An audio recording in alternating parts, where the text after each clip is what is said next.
Assalamualaikum warahmatullahi wabarakatuh. Apa kabar sahabat Gemala semua yang di rumah juga di studio? Mudah-mudahan sehat selalu ya. Hari ini Gemala ditemenin sama cowok-cowok keren nih. Yang pertama ada Mas Finkan sebagai host tamu, juga ditemenin sama drummer sejuta umat yang udah mainin lagu-lagu hits Indonesia. Siapa lagi kalau bukan Mas Rere Reza. Yeay. Halo. Apa kabar? Ya, mungkin kenalan dulu nih sama Mas Rere. Untuk yang teman-teman seumuran Mas Finkan mungkin belum begitu familiar dengan mukanya. Tapi jangan salah, Mas Rere ini yang dikenal dengan Rere Grass, bener ya Mas Rere ya? Iya. Ada Rere Grass, terus kemudian kalau nggak salah Rere Grass Rock. Yang bener yang mana nih Mas namanya? Rere Grass atau Grass Rock? Oh, nama yang benar Muhammad Reza. Muhammad Reza, Pahlavi bener ya? Iya. Ada cuma Pahlavinya? nggak dipakai itu. Nggak dipakai? Iya. Oh, oke. Jadi kalau di Google yang Rere Reza yang keluar. Oh, Rere Reza yang keluar. Kalau Rere Reza search pasti keluar semuanya. Biografinya. Wikipedianya. Iya. Oh, luar biasa. Itu berarti nama panggung tuh, apa bukan tuh? Nama setelah Google ada itu langsung ada nama itu. Jadi singkatan dari Muhammad Reza, tapi panggilan saya Rere. Iya. Jadi Rere Reza. Gitu. Oke. Kalau Rere Grass mungkin terkait dengan band pertamanya Mas Rere kali ya? Iya. Nah, boleh dong Mas Rere cerita dari sekian perjalanan karirnya Mas Rere nih. Kalau nggak salah pas aku baca-baca itu Mas Rere pertama kali ngeband di Surabaya dengan nama band pertamanya adalah Rere Grass Rock, benar ya? Iya. Grass Rock. Boleh dong Mas cerita gimana sih awal mulanya dari Grass Rock sendiri, kapan waktu itu pertama ngeband, terus kemudian jalan ceritanya gimana hingga menghantarkan Mas Rere ini hadir dalam begitu banyak project hits lagu di Indonesia. Iya. Ya, ini sih sebetulnya Grass Rock tuh memang band yang dibuat untuk festival waktu itu. Festivalnya apa? Rock Cyborg. Jadi waktu itu saya masih duduk di bangku SMP. SMP? SMP kelas 3. SMP sudah Wow. mulai aktif Iya. ini ya Mas, SMP. ngeband. Ya, kalau aktif di band itu sebetulnya dari sebelumnya ya gitu. Tapi karena mulai ke jenjang kelihatannya karena udah termotivasi untuk menjadi pemain band gitu. Jadi cari sesuatu yang bisa dibuat yang bisa dibuat portofolio gitu ya, yang bisa dibuat prestasi gitu. Ya mungkin salah satunya festival dengan ajang festival yang besar gitu. Saya melihatnya apa nih? Waktu itu ada festival rock se-Indonesia gitu. Anunya tuh judulnya. Wah, ini bagus juga nih, kayaknya saya berusaha untuk ngomong ke orang tua saya gitu. Oh, mau ikut festival, tapi dicuekin aja sama orang tua itu. SMP tuh ya Mas ya? Iya, SMP ya. dicuekin aja. Udah, akhirnya kita tunjukin kalau kita ini kan, dicuekin aja. Di rumah memang ada alat musik. Waktu itu di sekolah SMP itu ada malam perpisahan kelas 3 ya. Terus gurunya bilang, kita mesti ada musiknya, ada band. Saya bawa alat musik Pak. Saya bawa alat musik dari rumah itu tanpa sepengetahuan orang tua saya. Pokoknya sediakan mobil packing itu, saya angkut semua alatnya dari rumah. Jadi saya masang sendiri itu, ada semua sound system apa itu di sekolah. Kaget kan orang tua saya, wah bisa ini anak ternyata bisa ini. Udah begitu lulus SMA, disetujui, ya udah kamu kalau mau ikut festival ikut sana. Gitu. Ikutlah festival Cyborg itu. Tapi belum ada yang main juga kan, belum siapa yang Jadi artinya personilnya Mas Rere belum semuanya lengkap. Baru semangat Mas Rere-nya aja. sendiri. Iya. Kemudian di rumah tuh ada kakak saya tuh Mas Yudi, dia memang pemusik juga, Main gitar. Nah gitu. gitar main bass. main bass. Jadi kita berdua itu udah sering ini deh gitu ya, sering kumpul sama-sama gitu ya. Gitu. Udah dari situ Mas Yudi kita nyari pemain. Mau daftar festival, artinya kan kita mesti punya nama. Tanya formulir kan, formulir itu kan ada nama belum, namanya apa belum ada namanya juga ini band. Nah itulah mulai di situ. Udah kalau gitu nama bandnya baru, grass aja baru katanya. Grace, Grace itu artinya maksudnya Grace tuh baru Iya, gitu. baru. Iya iya iya. Baru. Tapi kalau ini kan acaranya event rock. Kalau Grass aja kelihatannya ini ya, terus katanya Lox Labor itu si promotornya itu ditambahin rock aja. Jadi Ya udah ikutlah kita akhirnya. Grace Rock. Udah gitu harus cari pemain kan. Oh iya betul. Belum sampai ke latihan ini, masih harus cari pemain-pemain dulu. PR lah saya itu. Wah, saya nyari pemain mulai kan ayah saya tuh main piano, memang pemain piano. Ada temennya itu pemain gitar, sering latihan di rumah itu. Mas Harto, ajaklah itu Pak Harto itu. Ya, ikutlah festival. Cuma begitu dia nyanyi juga gitu nih. Jadi masing-masing pemain tuh punya cerita yang unik-unik gitu waktu itu. Jadi kayak saya dapat penyanyi itu orang dia tuh apa sering jaga apa namanya sering ke dia tiap hari tuh jaga parkir di Bioskop Ria itu. Oh. Tuh, terus tapi suaranya bagus gitu. Akhirnya saya coba untuk rekrut gitu, udah nyanyi lah dia, nyanyi, terus main gitarnya juga gitu, main gitar orang Mojokerto itu, jadi bukan orang Surabaya, jadi unik-unik kalau mau dengar ceritanya tuh kalau dia pemain gitar itu udah bisa main tapi belum terbiasa sama timnya, tim gitu loh, biasa main sendiri terus gitu kita lagunya seperti ini. Gitar itu kayak nggak dipegang-pegang gitu. Nggak sinkron lah karena mungkin. Saya bilang wah pusing juga nih gitu. Ganti lagi pemain gitu. Sampai penyanyi juga gitu karena dia problemnya juga banyak kan. Ganti lagi penyanyi sampai akhirnya dapat pemain keyboardnya tuh Mas Mando, udah dapat Mas Mando. Udah main di festival itu. Pas festivalnya hujan deras gitu. Kita nggak dapet nomor, udah nggak kalah deh akhirnya. Jadi sudah capek ngumpulin latihan kan. Pas hari hanya hujan kesetrum. Jadi artinya kan panggungnya basah. Jadi kalau kita main mesti pakai kertas kresek itu supaya nggak kesetrum. Luar biasa perjuangannya. Zaman dulu ya. Iya kan panggung zaman dulu seperti itu. Iya. Udah akhirnya tapi nggak surut gitu ini Semangatnya ya. lagi kita bikin lagi tahun depan kita. Jadi itu kan latihan lagu-lagunya segala macem. Dari situlah kayak saya jadi kayak paham. Oh ini sebelumnya akademi kali ya. Jadi kita mulai di situ menjelajah ke pemain, talent seperti apa, terus lagu-lagu, terus bisa tahu tentang panggung, tentang produksi segala macam ya. Terus isi-isi lagu, lirik-lirik lagu kayak apa kita kulik semua gitu. Ya dari situ kan, terus masuk ke festival yang kedua ini. Di tahun yang kedua. Dan keduanya. Nah lebih siap nih. Lebih siap nih gitu. Lebih persiapan. Lebih siap ya. Lebih siap itu dapat penyanyi namanya Arif. Gitu. Namanya dia seorang pelaut gitu. Tahun berapa ini Mas Rere? Itu 86. Ini aku baru umur 3 tahun waktu itu. Ini Mas Rere nih, kayak ini kalau Mas Arif nonton nih ketawa-ketawa nih. Iya. Langsung nostalgia. Langsung inget zaman dulu ya. Terus Mas Rere. Iya, jadi tapi Arif itu nggak bisa meneruskan. Jadi waktu festival yang kedua itu kita alhamdulillah dapat posisi nomor 3. Oh iya. Nah, jadi setahun mengevaluasi belajar, akhirnya membuahkan hasil dan kedua. Alhamdulillah dapat the best drum, the best keyboard. Nah, terus udah mulai bikin ada lagu wajib, lagu sendiri kan. Jadi udah mulai mencipta lagu itu di situ. Juri-jurinya juga udah kayak Mas Ian, God Bless tuh lengkap, Mas Joli Tobing apa segala macam deh ya itu. Jadi mulai ada almarhum Mas Yoki di situ.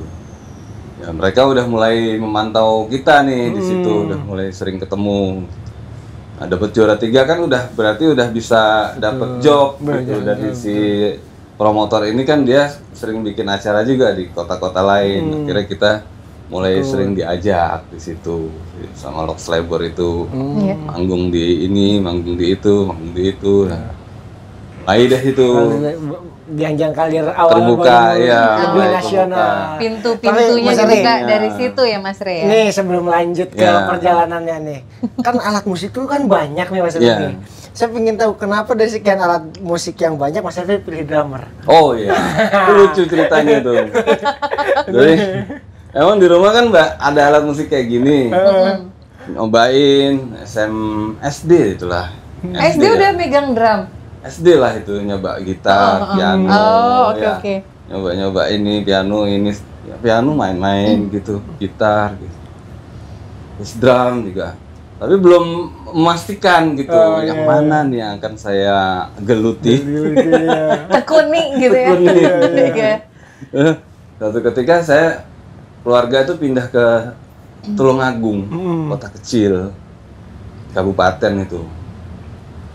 Nah, terus di sebelah rumah itu ada tabuhan gitu setiap sore itu. Kayak jaranan gitu. Namanya musik jaranan namanya kayak ada. Nah, itu saya dengeran terus itu kayak tabuhan gitu ya. Tabuhan musik ini dari daerah ya kayak reokan lah. Iya. Terus saya sampai akhirnya datang ke sana gitu, datang ke tempat itu bawa naik sepeda itu. Lihat gitu. Jadi itu orang sampai intrans kan, sampai dia intrans pokoknya dengan untuk saya ngelihat kok musik bisa seperti ini ya gitu loh, dengan tabuhan itu, kendang apa terus ada macam-macam itu tuh orang sampai hidup gitu ya, iya sampai terbawa itu sampai intrans sampai yang itu musik sampai gini ya. Disitulah saya pertama kali ngelihat musik itu sampai bisa membuat orang seperti itu gitu loh. Anak kecil itu ya, saya masih SD itu gitu loh. Takjub gitu saya sama ada magic apa sih ini saya ngelihat itu di musik ini gitu. Apa ya gitu kok hebat banget gitu ya. Nah, terus yang di tuh tabuhan pukulan-pukulan itu. Nah, dari situ saya main drum aja saya nih gitu. Dengan itu ya, dengan inspirasi dari itu. Betul. Walaupun begitu kelar nonton itu, begitu saya lihat sepeda saya hilang. Jadi keluar dari itu sepeda saya hilang. Sepeda. Kan naik sepeda itu. Saking takjubnya ya. Iya. Mana sepeda hilang? Saking fokusnya. Pulang-pulang tuh di rumah tuh diem aja, udah maghrib kan, udah mau malam nih. Sampai rumah udah nggak bilang ke orang tua, diem aja kalau bilang. Terus begitu malam-malam tuh orang tua bilang, sepeda ini kok nggak ada ya? Sepeda itu baru sadar. Saya diem aja gitu. Oh daerah itu yang pakai itu tadi tuh. Nah sepeda kemana? Iya hilang. Soalnya itu kan ke tempat belakang rumah gitu kan. Tempat itu kan saya mau ngomong nggak enak gitu loh, takut gitu loh karena ngaprak-ngaprak sampai segitu jauh ditanya mau ngapain sih gitu loh. Tempat-tempat kayak gitu kan gitu loh. Saya makanya udah gitu hilang pula sepedanya kan gitu. Tapi nggak sia-sia ya, mungkin dari semenjak itulah Mas Rere ingin benar-benar menekuni dan akhirnya sampai sekarang terbukti ya Mas Rere ya, bahwa dengan alat itulah Mas Rere udah malang melintang di dunia musik gitu di Indonesia dan luar biasa ini Mas Pinkan. Jadi Mas Rere ini adalah drummer yang nggak dipunyain banyak oleh Indonesia sebenarnya. Jadi nggak semua drummer itu ada di hits lagu di Indonesia. Nah, Mas Rere nih hampir di setiap tahunnya dia nih ikut ke dalam band-band, mensukseskan band-band yang istilahnya menjadi hits maker. Iya, betul. Nah, salah satunya masih kan tahu nggak? Lagu apa aja? Ayo coba sebutkan. Yofi and the Duno. Ada band. Ada bintang-bintangnya tuh lagunya. Semua bintang. Semua bintang ya kan. Terus ada band. Betul. Ya kan? Terus ada juga di Dewa. Bener. Terus juga Dewa yang mana? Siti Nurbaya. Iya. Siti Nurbaya benar Mas ya? Terus juga ya pokoknya banyak grup-grup yang mungkin para peserta semua tahu itu besar-besar.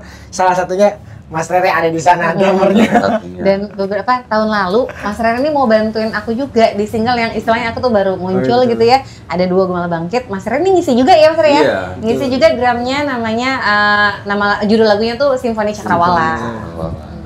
Gitu Mas Pinkan. Iya. Tapi memang sih kita bisa melihat perbedaan gitu kan, kalau misalkan udah drummer kelas nasional internasional ini luar biasa sekali. Nanti teman-teman bisa ngeliat tuh dari lagunya yang Simfoni Cakrawala gitu. Iya. Nah, Mas Rere tadi kan apa namanya bercerita tuh baru sampai pertama kali untuk Nemuin alat musik. Iya. Oh iya. Job, ya Iya kan? dapat job ya benar. Ya. Lanjutin lagi gimana bisa sampai ketemu tadi gabung di teman-teman apa namanya yang ya kita tahu ya band-band besar ya sekarang menjadi legenda gitu. Menjadi yang ibaratnya tuh karyanya itu tembus lintas generasi kalau kita bilang gitu kan ya. Itu awet gitu ya Mas awet ya kan. Karena kan karya-karya Daun dulu kan dinilai kan ya memberikan benar-benar karya sebuah rasa yang bisa generasi kedepannya juga ikut menikmati gitu. Nah itu gimana tuh bisa sampai ke sana Mas? Iya, jadi memang sebetulnya perjalanannya memang terbuka dari Grassrock itu karir. Jadi waktu berikutnya akhirnya kita dapat juara 1. Nah juara 1 itu memang anunya SOP-nya harus dampingin torsionya God Bless. Torsio Indonesia. Opening bandnya. Nah itulah, disitulah kita mulai deket sama Mas Yoki, Mas Yan. Skala itu mereka orang memang sedang banyak proyek kan, proyek solo kan, bikin segala macem di Jakarta. Tapi kita masih domisili Surabaya itu. Berangkat dari situ, setelah selesai semua, mulai kita beranjak ke rekaman Grassrock gitu. Nah rekamannya gimana nih?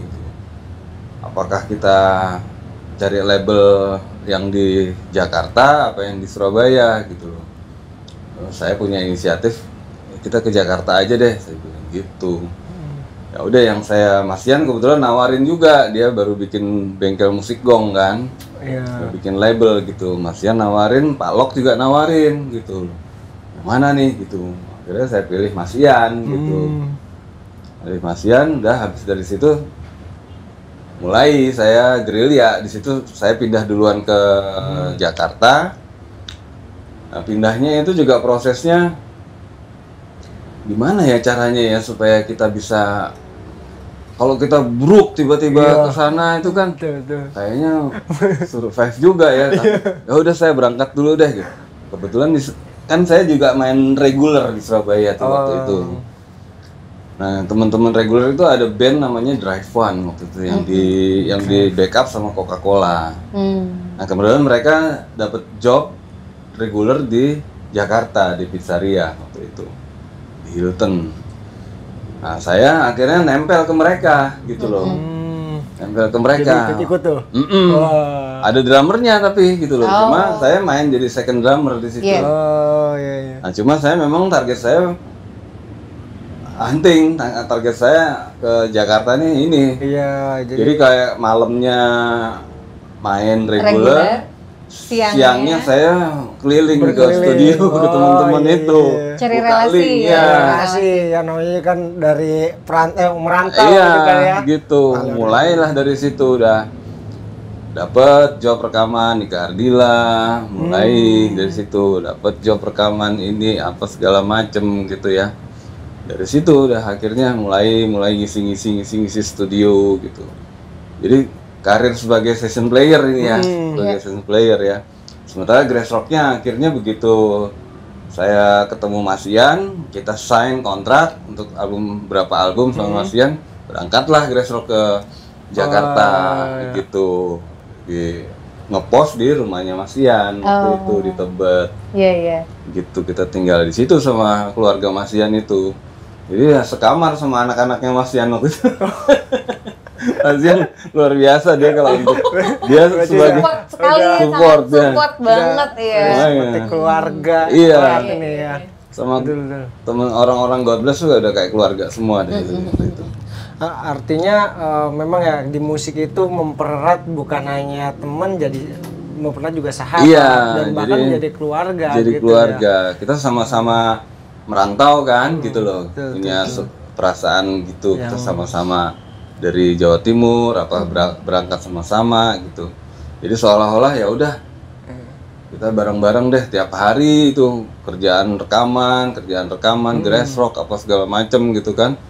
Sampai terus masuk 80-an itu masuk tahun 90 terus ada ini Dewa apa segala macem terus tahun 2000 masuk ke ada band Yofi Nuno, Blackout itu kan kayak gitu dah akhirnya nyambung menjadi satu sampai ke Simfoni Cakrawala. Akhirnya kita ketemu ya Mas Rere. Aduh, iya alhamdulillah, makanya nggak nyangka juga sih. Maksudnya Mas Rere kenapa waktu itu sebenarnya tahu nggak sih pernah dengar nama Gemala? Saya tahu maksudnya kenapa tiba-tiba Mas Rere kok mau, kan Mas Rere tuh ininya udah panjang banget perjalanan karir, baik itu dari Dika Ardila dan segala macam, baik itu dari session player juga industri rekaman dan lain sebagainya di festival bahkan. Nah kalau misalkan ketemu Gemala nih, kok tiba-tiba mau bantuin gitu? Gara-gara kenapa tuh? Terinspirasi kenapa? Kalau tadi kan megang drum, terus terinspirasinya gara-gara ada yang gebuk-gebuk drum. Kalau ini ada kepikiran apa gitu Mas Rere? Iya, waktu itu kan kita pernah ngobrol di soal edukasi gitu sama Gemala ini gitu. Jadi punya visi gitu, artinya punya pandangan yang positif gitu soal edukasi di musik, soal edukasi di macam-macam industri musik gitu ya. Nah, dari situlah gitu saya punya asik aja gitu kalau misalnya kita yang jadi proyek sekarang itu kan proyek-proyek itu kan berjalan karena kita punya pandangan yang sama. Betul. Gitu, kayak gitu. Betul. Baru kita kalau di luar itu mungkin ya banyak proyek yang kita jalan ya habis itu ketemu saya jadi nggak panjang kan, nggak berkelanjutan. Nggak berkelanjutan. Betul. Iya. Terus kalau misalkan dari Mas Rere sendiri nih, menurut Mas Rere di industri musik yang saat ini masih realistis gitu Mas Rere, industrinya sebenarnya ada di mana sih? Apakah ada di event? Apakah ada di digital? Apa malah justru ada di edukasi Mas Rere? Iya, kalau yang realistis sebetulnya belum ada. Saat ini ya. Kalau menurut saya sih ya, itu semua bubble aja gitu. Saling menunjang ya? Saling menunjang, yang suatu ketika pun juga akan habis, akan hilang gitu loh. Suatu ketika, tapi belum ada bentuk apapun yang gitu yang pasti, fondasi satu untuk di musik gitu. ya. Belum ada yang real gitu ya. Ini semua kayaknya Gemala kan juga di LMK ya. LMK. Jadi belum ada, ini kan semua juga lagi diperjuangkan juga. Betul.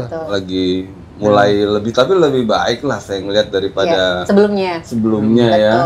Yang kalau sekarang lebih punya kritis gitu, sekarang udah punya pandangan yang lebih baik gitu. Artinya memang komponen-komponen itu saling mendukung satu sama lain gitu kan, sehingga ya memunculkan ya seni saling keterhubungan ya untuk sebuah kontribusi ke masyarakat ataupun untuk diri kita sendiri. Karena besar ya, memang gitu kan ya. Besar kok kontribusi musik buat masyarakat itu sangat besar kok. Sangat besar.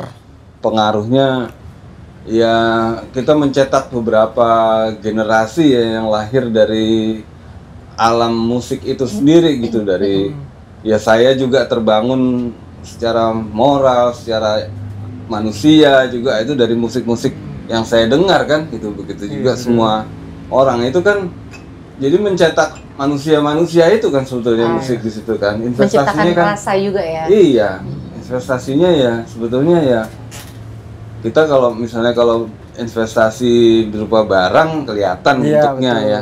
Tapi kalau musik ini kan kita cuma kelihatan perilakunya manusianya itu di satu generasi itu kan memang beda-beda ya gitu loh. Ada kalau di ini ya memang ada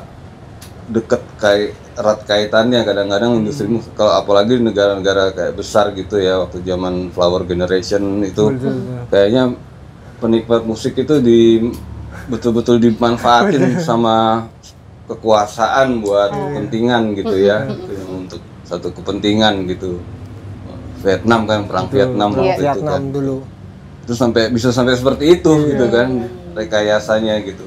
Cuma kalau di kita kan memang lebih nyaman ya, betul-betul pure hiburan gitu. Berkarya. Berkarya kalau di sini kan. Kekuasaan gitu menggunakannya juga cuma untuk kepentingan dia butuh suara, dia butuh apa, walaupun dia janji-janji ya nanti kita nanti kita ini deh musik, orang-orang musik nanti kita ini, tapi ya susah juga untuk dia yang sekarang janjinya juga iya kan gitu loh, memang nggak mudah gitu artinya kan. Jadi sebenarnya di tahun-tahun 2 tahun ini kan lagi tahun politik ya. Jadi kalau ingin meraih banyak suara sebetulnya kayaknya harus ada satu program yang melibatkan industri kreatif, benar ya Mas Pingan ya? Yang memang benar-benar visinya adalah memberdayakan semua pelaku kreatif yang ada dalamnya, termasuk musisi ya Mas ya? Karena sebenarnya kalau misalkan musisi ini memang saya sempat ngobrol juga nih di balik layar sama Mas Rere bahwa musisi yang udah sampai jenjang karirnya itu sudah mencapai puncaknya gitu ya Mas ya, itu istilahnya butuh juga kelanjutan next step-nya tuh harus seperti gimana sih gitu ya. Apa nih next step-nya? Oke, kalau misalkan dari yang pemula terus kemudian menjadi profesional, nah terus gitu dia mencapai puncak karirnya. Nah setelah puncak karirnya ini mau menuju kemana gitu ya Mas ya. Benar sih. Kalau menurut Mas Rere kira-kira program apa sih Mas yang kira-kira bisa menjangkau semua teman-teman musisi, akhirnya mereka juga apakah nanti mereka yang bisa pemula terus kemudian juga tahapnya lebih lanjut hingga sampai puncaknya. Nah mereka bisa di-grab dalam satu istilahnya community yang saling membangun gitu, satu wadah yang saling membangun, dan juga ada pemberdayaannya juga sehingga satu sama lain saling terkait gitu. Kalau Mas Rere punya ide nggak sih Mas? Siapa tahu nanti ada yang nonton dari mana gitu kan? Iya, karena musik itu kan memang sains sebetulnya ya. Asal muasalnya kan dari sains.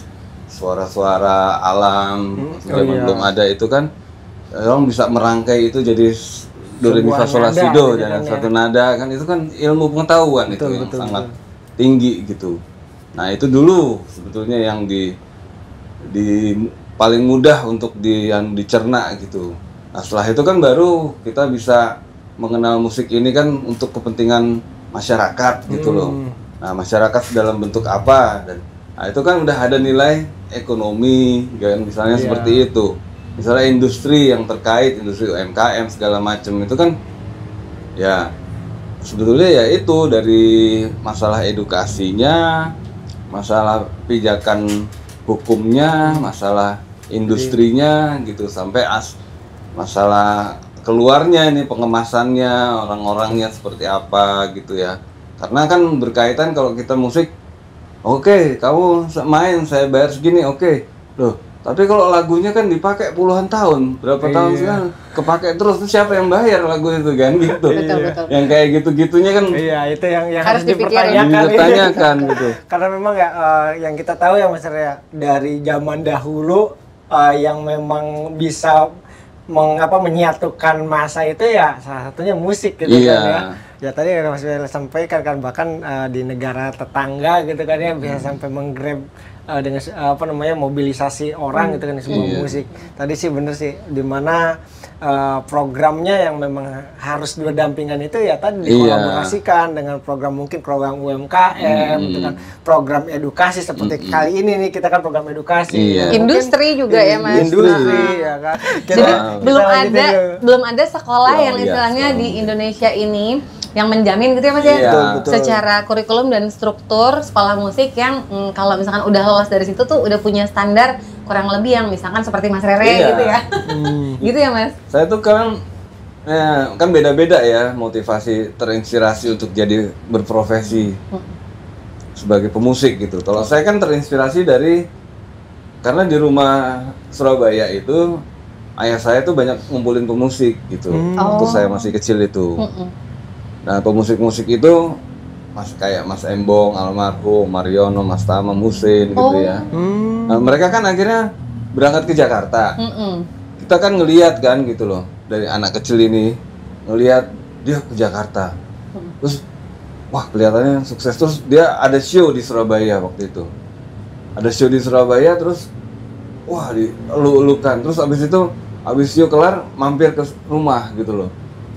Terus kayaknya ayah saya kan kita ngelihat wah itu ya kan kita sebagai anak kecil kan ngelihat termotivasi kan itu.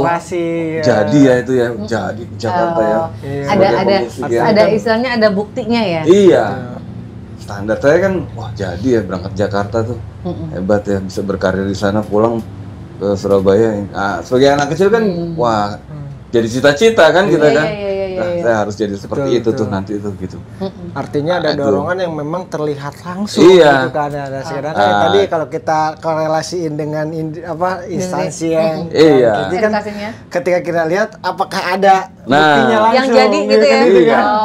Mungkin itu yang menjadi concern sebenarnya untuk menata ya kembali bagaimana industri musik di tanah air ini bisa dikonsenkan gitu kan sehingga menjadi. Saya sebagai anak kecil juga waktu itu jalan apa yang mesti saya tempuh ya untuk mencapai itu ya gitu. Untuk mencapai cita-cita saya itu. Ada sekolah musik, yayasan musik waktu itu, kursusan gitu. Yayasan Musik Indonesia. Ada saya masuk ke situ dulu deh gitu. Masuk situ memang banyak terbuka itu di situ ada dia banyak bikin kegiatan workshop apa segala macam bahasa ketemu. Ya bisa kenal sama Mas Erwin Gutawa di Yayasan Musik Indonesia dan Mas Elva gitu ya. Di situ juga Yayasan Musik itu. Cuma kan itu kursus sifatnya kan. Bukan sekolahan gitu ya. Sifat kursus gitu.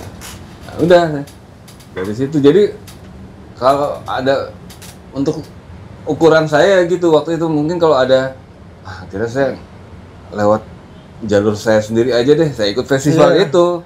Karena kalau di festival itu betul-betul kita belajar dari kita bikin band, memanage band, nyari pemain ya kan, belajar lagunya, ini segala macem, terus latihan jadwal latihan, tap itu.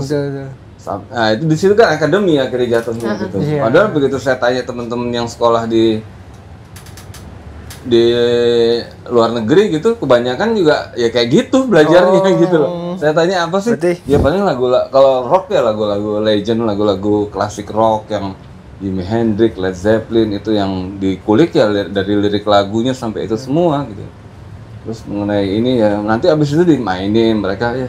Oh ya sama aja kan berarti kan gitu loh. Sama aja. Kalau Mas Ria sendiri ada mengidolakan siapa Mas? Musisi Indonesia dan musisi luar negeri yang paling suka didengerin gitu? Iya, kalau musisi Indonesia tuh saya ya seneng banyak ya kayak Gombloh, saya seneng gitu denger lagu-lagunya. Terus suara Ahmad Albar saya seneng. Kalau drummer?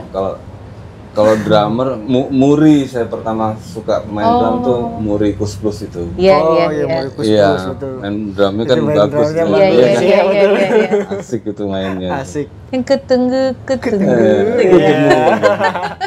Nanti ada yang datang ya. Itu kayaknya ada titisannya sekarang ya. Ada dia main dangdut bisa, main keroncong enak, main apa aja enak. Kus Plus tuh mirip-mirip dengan The Beatles di Indonesia ya. Beatles Indonesia. Terus saya seneng Pak Karim, Funk Section itu. Aku nggak tahu. Pak Karim itu, Karim Suel ya. Oh iya. Lagu Tersiksa Lagi aslinya itu. Oh aslinya? Aslinya main drum dia tuh. Hari Tersiksa lagi gitu ya? Iya. Gimana Pak Mas lagunya? Oh iya benar. Iya. Oke. Terus Mas Vincent pasti nggak tahu lagunya? Enggak. Kayaknya generasinya beda generasi. Tapi kalau dibawain Glenn Fredly kan. Tapi kalau yang Gus Plus saya dengar karena kebetulan kan di rumah juga orang tua itu punya punya studio. Jadi tiap hari tuh ngedengerin musik-musik zaman ya itu dari Gus Plus, Generasis, kan segala macam aja yang terus kan. Nah, Mas Rere, ini kan Mas Rere kan udah banyak sekali gitu kan ya pengalamannya gitu kan ya. Nah, ini mungkin pengen tahu nih bagaimana sih kalau ya simple bagaimana orang pingin bisa tertarik dengan sebuah drummer gitu atau bagaimana orang simple bisa belajar drummer gitu loh. Iya. Belajar drum. Belajar Belajar drum. drum. Menjadi seorang drummer. Iya, sebenarnya apa aturannya tuh kalau kita main musik tuh sebenarnya bukan harus jago main musik gitu. Awalnya memang kita ngembangin melatih disiplin kayak gitu sebetulnya. Melatih disiplin, melatih motorik gitu. Anak-anak itu gitu. Jadi biasanya orang-orang yang mau tertarik ke musik itu memang pertama anak-anak yang memang disarankan sama orang tuanya. Oh iya. Nomor Dan sudah dua. memang disetujui lah ya. Disetujui ya. Ayo kamu terus sama dia, belajar sama dia itu. Terus kedua memang orang-orang lanjutan, misalnya dia udah pernah belajar, tapi kepengen dapat ilmu lanjutan lagi gitu, ilmu referensi, ilmu tambahan lah gitu ya. Biasanya profesi yang mau beranjak menjadi profesional gitu biasanya gitu. Dia cari kalau di agama cari mursyid lah, cari guru. Cari guru ya. Terus nomor 3 biasanya bapak-bapak apa tante-tante yang lagi pulang kantor kepengen main drum pakai minus one sambil olahraga pagi-pagi buat have fun gitu. Itu juga banyak itu. Dia bisa beli drum sendiri, terus dia bikin anu sendiri, terus dia have fun main drum pakai lagu yang dia ini. Gimana caranya sih bisa main gini nih? Iya. Kita ajarin. Iya. Karena kan orang kadang pakai headset segala macam. Iya, apalagi ada drum elektrik kan sekarang kan. Elektrik betul. Dia kepingin gitu. Nah, itu juga banyak sekarang yang seperti itu. Itu semua bagus, saya bilang. Ya, itu bagus. Sehat. Bagus banget, saya bilang gitu. Saya seneng kalau itu orang punya ini. Kalau saya lagi masterclass nih, kan biasanya masterclass ngomongin teknis, semuanya ngomong teknis gitu. Giliran saya paling main, habis itu ngomongin seperti itu paling. Oh iya, jadi lebih ngomongin experience, terus experience, terus juga pengalaman, bagaimana sih Termotivasinya. motivasinya gitu. Iya sih. Nah mungkin ngomongin motivasi itu juga yang buat Mas Rere sampai sekarang tuh konsisten ya Mas Rere ya. Konsisten ada pada drum gitu loh. Jadi maksudnya udah pilihannya tuh udah jatuh kepada jatuh kepada drum itu sendiri. Iya. Nah terus begitu terlibat dengan banyak proyek musik gitu Mas Rere sebenarnya selanjutnya kalau Mas Rere sendiri pengen kemana lagi nih di musik? Apakah mau menelurkan mencetak generasi-generasi penerusnya Mas Rere mungkin atau mungkin lebih kepada berkarya kelanjutan karirnya selanjutnya pengennya kemana Mas? Enak ya sebenarnya kalau di musik tuh kan nggak ada pensiun. Betul. Saya sih free aja gitu. Jadi apa yang bisa saya relax aja gitu. Iya. Artinya oke gitu. Misalnya ada ini saya tertarik nih lagi pengen bikin kayak gini nih misalnya gitu. Ya udah saya niatin, saya cari deh misalnya orang gitu bikin lah. Terus saya lagi mau bikin masterclass nih misalnya gitu. Udah saya bikin, cari partner, cari temen dari ngobrol-ngobrol aja gitu.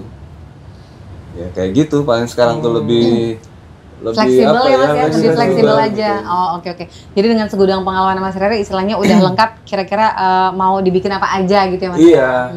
Jadi yang kira-kira tapi memang lebih dekat ke apa yang jadi concern gitu ya, yang kita omongin tadi awal itu soal edukasi ya. Iya, kok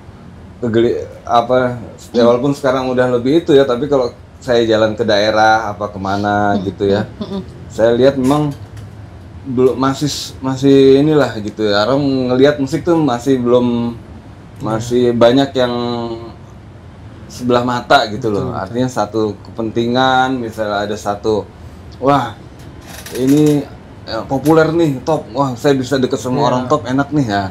Ada itu memang hal-hal yang memang harus kita ini juga gitu, kita edukasi ya Mas ya. Edukasi juga. Gitu. Karena sebetulnya itu bukan tujuannya gitu kan. Bukan tujuan, tapi memang dari itu kita value ya, artinya kita oke. Saya kita nerima seperti itu, tapi memang kita olah supaya itu jadi manfaat. Betul. Jadi Ibaratnya bukan hanya untuk ini aja apa dokumentasi gitu kan, tapi bagaimana itu menjadikan sebuah peluang, sebuah manfaat gitu kan buat dirinya maupun orang lain gitu kan ya. Betul. Iya sih. Jadi memang kalau di dunia edukasi itu pertama ilmunya bisa mengalir ya Mas Rere ya. Iya. Terus kemudian yang kedua iya benar. Ilmunya mengalir. Terus ternyata banyak jalurnya dari situ. Bukan hanya semua industri yang mendekat, tapi juga justru kita bisa ketemu, misalnya nih, kalau aku melihatnya adalah, kalau sekarang nih, yang lebih realistis adalah banyak brand yang ternyata butuh juga musisi untuk mengaktifasi brandnya mereka gitu Mas ya. Dan mungkin bisa dimulai dari edukasi tadi, karena kan sebetulnya kalau brand itu butuhnya edukasi, terus kemudian image, nah itulah yang mungkin bisa ditempelin dengan banyak musisi Mas. Iya, betul. Itu kayak sekarang kita belajar waktu zaman belum Korea, belum seperti ini ya. Iya, betul. Waktu Amerika itu mulai 80-an itu industri rekamannya itu gila, betul dia. Jadi Warner itu beli semua studio waktu itu. Nah terus sekolah-sekolah musik juga, wah gede-gede banget. Gede banget bro. Nah terus saya ngelihat Jepang waktu itu tuh mulai industri alat-alat manufaktur kayak Yamaha, alat-alat musiknya ya, Pro apa segala macem gitu ya. Itu di endorse semua mereka tuh yang di sekolah kayak Jeff Porcaro, Steve Gadd, Yamaha itu ya. Semuanya di endorse tuh, keyboardnya juga gitu. Ya, terus terbangunlah itu semuanya itu dari situ, antara industri alat musiknya, industri rekamannya, terus itu dari sekolahnya, dari di dalam Berkeley itu mereka udah. Jadi sekolah-sekolah musik di sana tuh hidup dari industri alat-alat musiknya itu juga gitu loh. Itu terbangun gitu itu semua itu. Karena belum ada sosmed ya, masih majalah-majalah itu dulu waktu itu. Terus hampir semua kaset-kaset, CD itu. Terus mereka tuh dibuat image seperti kalau belum main ke Budokan Jepang itu belum jadi musisi dunia gitu. Seperti itu, jadi itu dibuat image seperti itu. Jadi terjalin itu artinya ada apa namanya korelasi. Kedua ada dorongan ke para itu industri juga, pingin ada yang dicapai gitu kan ya. Teknologinya juga berkembang dari situ kan sesuai kebutuhan, ada workshop sekolah riset kan di sekolah, pengembangan di situ kan, pengembangan industrinya, teknologinya, buat lagi lah keyboard alat musik yang lebih canggih lagi. Berkembang lagi dari riset, itu luar biasa kan di situ loh. Nah itu saya kebayang mestinya seperti itu ada di Indonesia ini bisa dari hilirisasinya itu ada gitu di industri musik gitu. Bisa saling melengkapi, bisa saling jadi orang yang memang terjun ke industri musik juga ada yang mau dicapai. Ada yang dicapai. Ya gitu. Challenge ya gitu ya. Gitu. Jadi karya itu adalah misalnya dia bikin lagu itu. Nah, itu udah modalnya si teknologi penggiat industri itu untuk dia mempergunakan alat dia itu. Misalnya lagu hits nih ya gitu. Nah, itu seperti itu gitu loh. Bukan lagu hits tapi dia sendiri di sini kan gitu loh. Malah dia kalau bukan, jadi karya itu bukan di distract gitu loh. Artinya bukan dipergunakan, dimanfaat, tapi itu bisa berkembang karena memang ada industri yang dan dia karya itu jadi hidup dari ada semacam mungkin simbiosis mutualisme. Makanya kayak di sana satu pencipta lagu bikin lagu itu seumur hidup tuh nggak susah hidupnya gitu. Ya kan? Dengan memutuskan istilahnya satu lagu hits aja itu udah bisa. Selama hidupnya bisa tetap bermanfaat untuk dia gitu ya. Iya betul. Saya ngelihatnya kayak gitu loh. Jadi memang nyata itu real ya, ada industri yang menopang dan itu terjadi gitu. Kalau di sini masih belum seperti itu. Belum terjadi. Belum, masih ada koneksinya tuh istilahnya dari hulu ke hilirnya masih belum nyambung ya Mas? Belum nyambung. Ini jadi kayak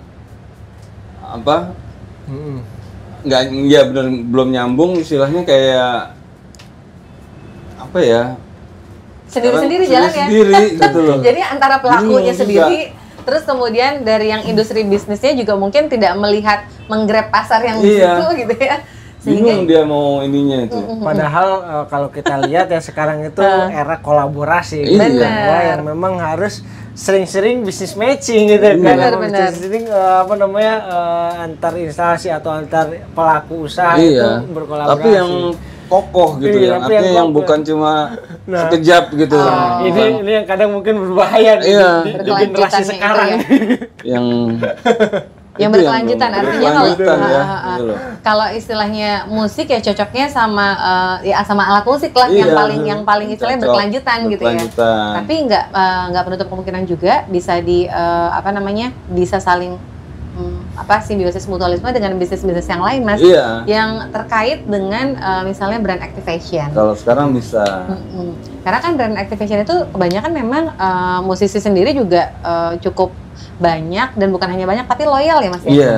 Jadi yang mungkin teman-teman public figure lainnya yang tidak punya itu mungkin yang seperti di musisi itu Iya. adalah mereka punya followers yang istilahnya setia gitu Mas. ya? Iya.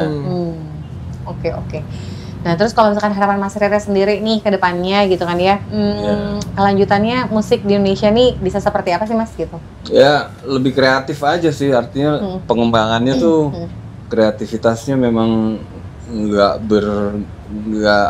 no limit gitu loh, artinya mengembangkan terus gitu, antara industrinya juga sama edukasinya. Nah sekarang sih saya dengar udah mulai ada sekolah SD sekolah itu yang mulai musik ini ya. Jadi mereka kada dilepas dibikinin lagu suruh ada kayak gitu loh, bikin lagu, mulai ada program-program seperti itu gitu. Udah Jadi mulai untuk ada. mendorong mereka satu menimbulkan rasa suka dulu gitu. Iya. Yang kedua ya memang terbiasa nantinya. Gitu Terus kan. kayak industri semua bidang usaha juga udah mulai ada respon gitu loh sama Iya. kehidupan di musik ini. Mungkin kita kalau misalkan kepikir gitu ya, kita bikin satu gerakan bersama yang istilahnya apakah itu dari musisi, terus kemudian dari industri kreatifnya juga, terus kemudian dari dunia pendidikan dan bahkan dari dunia industri. Kalau berkolaborasi, jika mengkampen misalnya kalau sekarang kan kita membayangkan adalah produk luar negeri itu lebih kece daripada produk dalam negeri, benar nggak sih Mas? Nah, cuman kalau misalkan kita ngajak nih sama-sama mencintai musik-musik lokal, seperti balik lagi, kita tahu nih etnik kita kan banyak banget gitu ya, musik-musik daerah, memperkenalkan kembali, otomatis kan nasionalismenya juga tumbuh gitu kan. Itu penting itu. Penting juga, jadi dari musik, terus kemudian produknya juga pilihnya yang produk dalam negeri misalnya. Nah terus kemudian dari edukasinya juga istilahnya ikut berkolaborasi. Itu kayaknya menjadi satu kesatuan yang istilahnya paralel gitu itu ya Mas bisa ya. kokoh kalau itu. Bisa kokoh gitu ya. Betul. Mudah-mudahan nanti kolaborasi kita di the next single yang insya Allah akan rilis tanggal 19 Juli ini bisa menjadi permulaan itu ya Mas ya, dan mengajak teman-teman yang lainnya untuk semangat juga untuk mencintai kembali budaya Indonesia yang kaya banget. Bener, karena biar gimana pun antara kita punya brand, kita punya musik, terus kita punya budaya, itu kalau kita jadi satu, kita jadikan satu, itu sudah jadi magnet yang luar biasa. Itu. Betul. Karena memang tadi yang seperti disampaikan, kita harus berkolaborasi, apalagi kolaborasi ini menghubungkan antara masyarakat dengan budaya dengan musik gitu kan. Dan ini saya yakin tadi ya bisa menjadi satu komponen yang kuat. Untuk pertumbuhan. Itu pasti. Iya. Oke, mungkin kita udah banyak banget nih ngobrol sama Mas Rere juga sama Mas Mikan hari ini. Mudah-mudahan bermanfaat untuk sahabat Gemala semua. Jangan lupa ikutin terus kisah-kisah kita dan ikutin juga single kita yang akan berkolaborasi dengan Mas Rere, nantinya akan rilis tanggal 19 Juli 2023. Terima kasih sahabat Gemala sudah mengikuti hari ini. Wassalamualaikum warahmatullahi wabarakatuh. Waalaikumsalam. See you the next.